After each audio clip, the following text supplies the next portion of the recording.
La cosa es esta.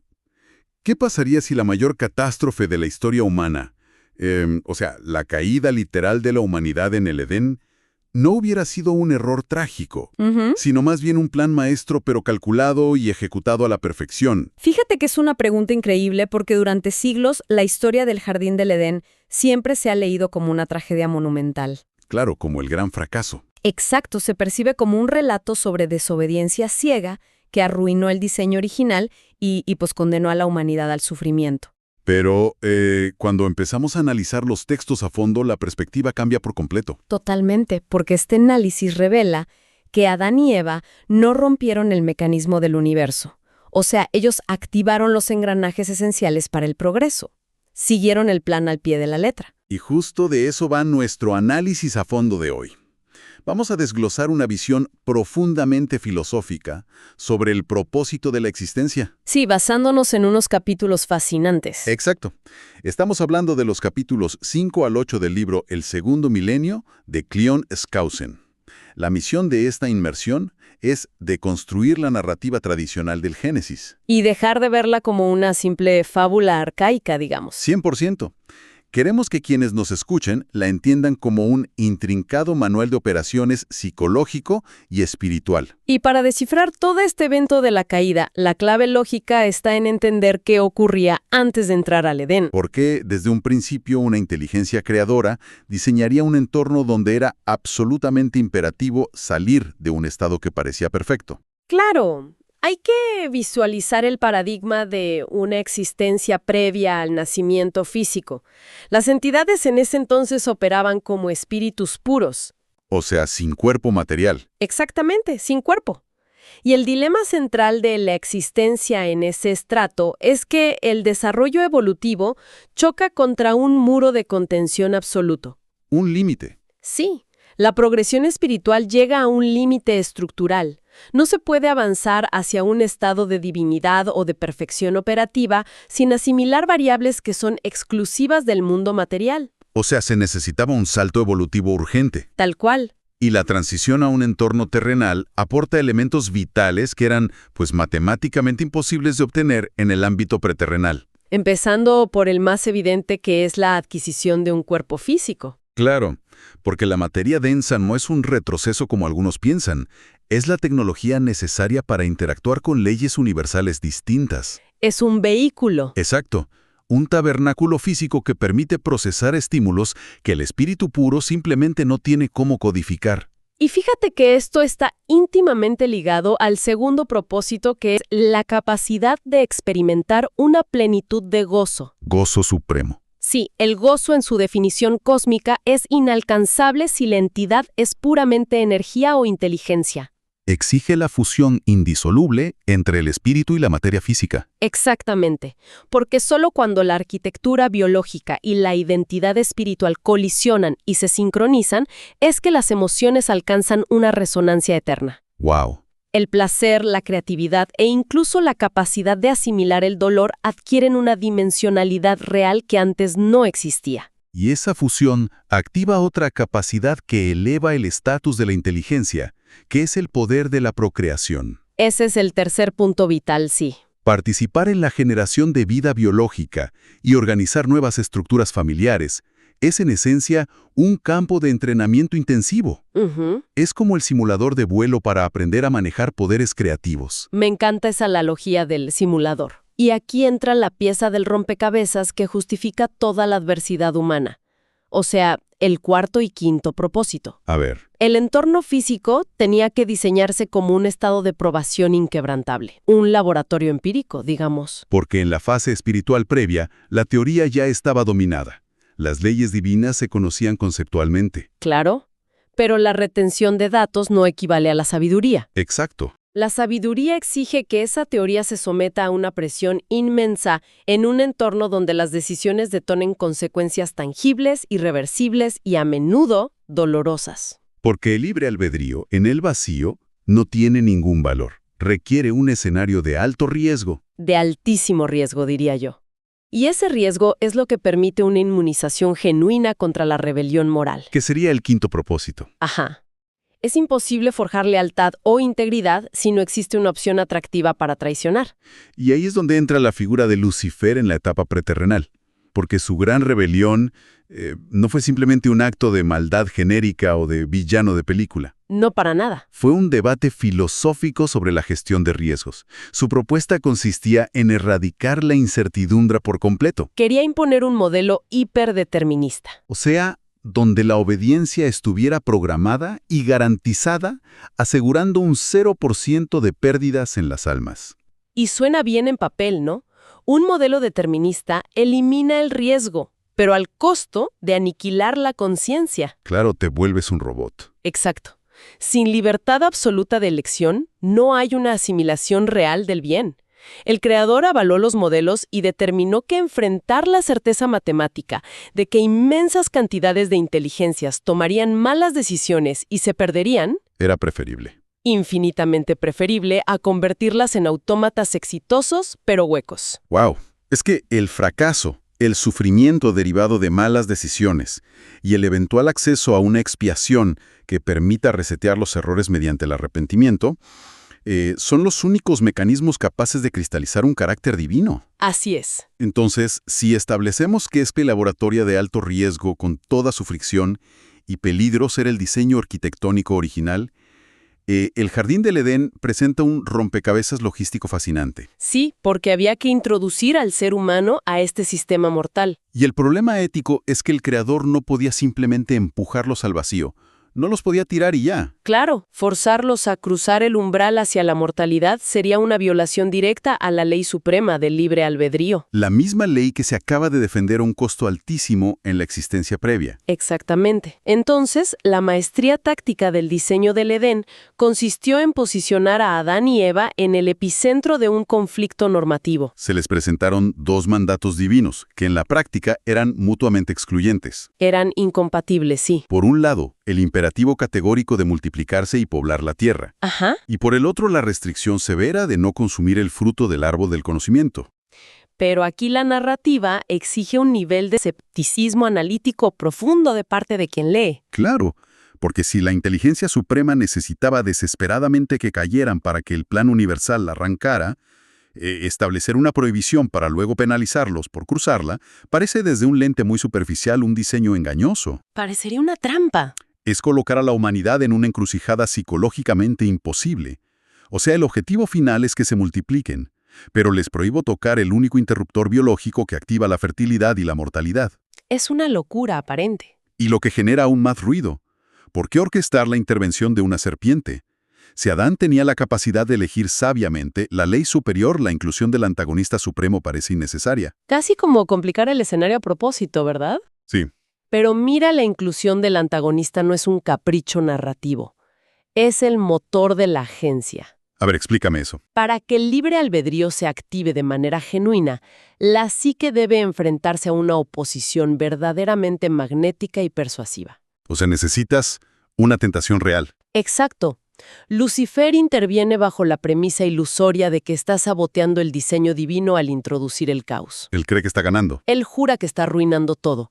Actúa movido por su propia rebelión, ignorando sistemáticamente que su papel como tentador lo convierte en el catalizador indispensable de la mortalidad. Él es la chispa. Él suministra la fricción inicial. Eva evalúa los datos limitados que posee, procesa la persuasión del antagonista y da el primer paso hacia el mundo caído. Pero aquí viene la pieza que a mí me vuela la cabeza y que fractura toda la teología punitiva occidental. Es el papel de Adán. Sí, eso cambia todo. Porque el registro apostólico de Pablo deja una sentencia forense demoledora.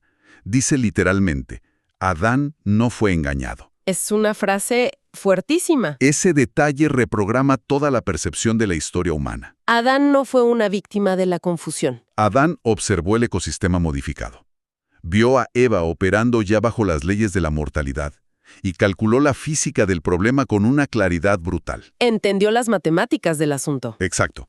Entendió que si él mantenía su estatus de inmortalidad, de inocencia y de pureza estéril, la separación de Eva sería definitiva y eterna. Y esa separación haría que el primer y más grande mandamiento que recibieron, o sea, formar una familia y fundar la raza humana, fuera técnica y biológicamente inalcanzable. Es que Adán decodificó el conflicto de leyes y ejecutó una decisión de altísimo calibre moral. Si subordinó la ley menor, que era la prohibición dietética sobre el árbol, a la supremacía de la ley mayor. Que era el matrimonio, la propagación de la especie y el progreso evolutivo. O sea, no estamos leyendo sobre un individuo débil claudicando ante el apetito. Para nada. Estamos analizando a un ser humano asumiendo voluntariamente el impacto devastador de la degeneración celular, la enfermedad, el dolor y la muerte física. Como el peaje necesario para que la historia humana pudiera siquiera comenzar. ¡Wow! Es heroico si lo ves así. Totalmente. Sin embargo, hay un choque cognitivo en el siguiente paso de la narrativa. A ver, ¿cuál? Si ambos actuaron alineados con los requisitos matemáticos del plan, el momento en que el creador desciende al jardín para el juicio se siente excesivamente teatral. ¿Parece enojado? Sí lo somete a un escrutinio intenso, demanda explicaciones por transgredir la ley menor y procede a dictar consecuencias severas. La pregunta es, si hicieron exactamente lo que se requería para desbloquear el siguiente nivel, ¿por qué orquestar un interrogatorio y repartir castigos? Es una duda súper válida. Pero la respuesta es que el interrogatorio divino carece de una función investigativa. Es pura pedagogía psicológica. No está buscando información que no sepa. Obviamente no. El creador lo sabe todo. El propósito es forzar a Adán y Eva a articular y a asumir la autoría de sus decisiones. Tienen que hacerse responsables. Y de hecho, la respuesta de ambos es impecable. No hay evasión. Es verdad, Adán dice, la mujer que me diste por compañera me dio del árbol. Y Eva declara, la serpiente me engañó. Dando la secuencia causal sin recurrir a la mentira. Y lo que tradicionalmente se ha catalogado como maldiciones dictadas por un dios colérico, revela, bajo este análisis, ser un conjunto de anclas psicológicas vitales. ¿Anclas psicológicas? Sí. Tomemos el pronóstico dado a Eva respecto a que sus dolores en la maternidad y concepción se multiplicarían. Esto no es una penalización vindicativa. Claro, es un mecanismo de retención de responsabilidad. La biología del dolor extremo durante el parto actúa como un recordatorio somático ineludible. Un ancla física. Cada vez que ella o sus descendientes experimentaran el desgarre, la vulnerabilidad y la intensidad del sufrimiento que conlleva traer vida a la mortalidad, recordarían que ese entorno fue producto de su propia agencia. Eva tomó la decisión de cruzar la puerta hacia un mundo con dolor para poder tener descendencia. Porque en medio del sufrimiento humano crónico, la inclinación psicológica por defecto es el resentimiento hacia el Creador por diseñar un sistema hostil. Es muy fácil culpar a Dios. Totalmente. Pero este dolor anclado a su propia voluntad previene esa disonancia cognitiva. La narrativa le dice, tú elegiste esta intensidad, porque sabías que el resultado valía la pena. Es brillante. Y fíjate que la intervención con Adán sigue una estructura compensatoria idéntica. Sí, lo de la tierra. Exacto. El decreto «maldita será la tierra por tu causa» esconde un matiz fundamental en la traducción del lenguaje antiguo. La frase operativamente significa «maldita será la tierra para tu beneficio». Para tu beneficio, wow. Es como visualicemos la metodología de un entrenador de atletas de élite. A ver. Cuando el atleta domina el levantamiento de un peso específico, el entrenador interviene y añade más discos de acero a la barra. Le pone más peso. Y no lo hace por crueldad o para destruir al atleta.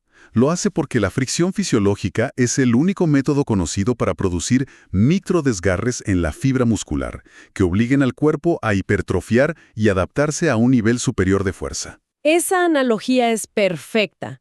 La tierra exterior al jardín, con sus malezas, climas extremos, escasez y la necesidad de extraer recursos mediante el sudor y el agotamiento físico, representaba esos discos extra en la barra olímpica. El mundo caído no era una celda de castigo en absoluto. No era un gimnasio moral calibrado con precisión nanométrica. Proveía las dosis exactas de caos y resistencia para transformar la inocencia estéril en carácter, paciencia, resiliencia e ingenio. Y esto cambia radicalmente la aproximación al trauma cotidiano. O sea, la adversidad, los reveses económicos, la entropía natural del mundo moderno dejan de procesarse bajo un marco de victimización donde el universo castiga los errores morales. Pasan a entenderse como las variables de resistencia dentro de un simulador diseñado para la expansión de la inteligencia. Es súper motivador. Pero a pesar de esa profunda lógica de crecimiento a través del sufrimiento, el relato del Génesis introduce un elemento disonante justo en el momento de la expulsión. Sí, la parte del árbol de la vida. El entorno se ha vuelto hostil, los cuerpos de Adán y Eva han comenzado su lento proceso de oxidación y decadencia. Empiezan a envejecer. Y es en ese momento exacto cuando la deidad interviene agresivamente para bloquear el acceso al árbol de la vida, instalando querubines y una espada llameante. Biológicamente, la inmortalidad se persigue como el triunfo definitivo sobre la entropía. Resulta paradójico negarles la cura contra el envejecimiento justo cuando más vulnerables se vuelven a él. Parece una crueldad, pero la paradoja se disuelve al comprender que la inmortalidad bajo las condiciones incorrectas es la definición técnica de la condena absoluta. Uy, a ver cómo es eso. Si Adán y Eva hubieran tenido acceso al fruto del árbol de la vida después de alterar su química espiritual y corporal hacia un estado mortal e imperfecto, el metabolismo se habría paralizado en ese preciso nivel de degradación. Se hubieran quedado así para siempre. Habrían perpetuado su existencia anclados a cuerpos sujetos a las limitaciones terrenales, experimentando cansancio y vulnerabilidad de manera perpetua sin una vía de escape estructural. El progreso hacia una naturaleza exaltada requiere la capacidad de reformar la materia. Fijar el estado caído para siempre habría truncado la evolución por completo. Totalmente. Es equiparable a una crisis de infraestructura tecnológica. O sea, para quienes nos escuchan, imaginemos que una red de servidores de arquitectura compleja es infiltrada por un virus letal. Un virus que corrompe lentamente el código base, ¿no? Exacto. Y fragmenta la operatividad de los sistemas. Consumir el fruto del árbol de la vida en ese estado equivaldría a aplicar un comando de congelamiento permanente sobre los discos duros. ¡Qué terror! El servidor nunca se apagaría, pero estaría obligado a operar con archivos corruptos, lentitud paralizante y errores sistémicos por el resto de la eternidad. La máquina queda inservible. Claro. La muerte biológica en esta escala de análisis representa el acto indispensable de cortar el suministro eléctrico del servidor, desconectar el hardware temporalmente del software que sería el espíritu. Es forzar un apagado total para permitir que el sistema sea reformateado, limpiado de cada línea de código corrupto, para finalmente instalar un sistema operativo inmaculado. Y ese reinicio perfecto es la resurrección. Esa mecánica redefine el concepto de la muerte en su totalidad. Pasa de ser la amenaza última de aniquilación existencial a revelarse como una intervención de extrema misericordia. Es un regalo. La separación temporal del componente material e inmaterial habilita un periodo crítico de evaluación y ajuste de aprendizaje. Y esta es la barrera teológica infranqueable entre los conceptos de inmortalidad y vida eterna. Que mucha gente confunde. Sí. La inmortalidad es el evento pasivo donde el sistema de hardware simplemente deja de apagarse, un beneficio universal garantizado a toda inteligencia independientemente de su rendimiento en el simulador terrenal. Mientras que la vida eterna representa el nivel más alto de optimización sistémica. Exacto. Consiste en operar bajo los mismos parámetros de eficiencia y conocimiento que rigen a las inteligencias creadoras supremas. Implica regresar al entorno de origen con la capacidad de participar en la misma calidad de vida expansiva de la deidad. Y alcanzar ese estado requiere ineludiblemente someterse a la fricción de un entorno caído, asimilar el conocimiento a través del contraste, aplicar principios de arrepentimiento para corregir el código moral y atravesar el proceso forzoso de apagado y reconstrucción corporal que es la muerte. Sí modifica por completo el paisaje existencial. Leer el Génesis bajo esta lupa elimina la neurosis de culpa. Adiós a la culpa, sí. La humanidad no fue arrojada a la deriva en un planeta hostil por el berrinche de una deidad ofendida. Fue lanzada una expedición rigurosamente planificada y equipada con un mapa estelar complejo, pero exacto. Es que las presiones de la mortalidad dejan de ser indicadores de fracaso y se convierten en las métricas de un entrenamiento avanzado. Cada decepción, cada limitación física o emocional, está codificada como una oportunidad para expandir la capacidad del espíritu sobre la materia. Y fíjate, para dimensionar la magnitud de estas leyes de progreso continuo, los textos en estos capítulos nos invitan a expandir el enfoque más allá del marco antropocéntrico.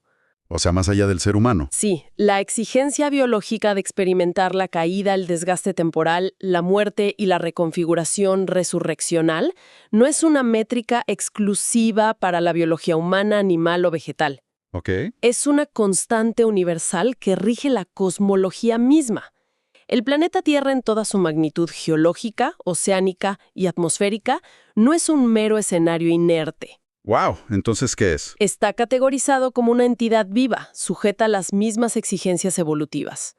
Es decir, la esfera planetaria completa tiene que someterse al mismo simulador mortal que sus habitantes. Inevitablemente, los textos establecen que el mundo físico experimentará una interrupción total de su estado actual, un cese temporal de sus funciones orgánicas y estructurales. O sea, el planeta morirá físicamente. Así es.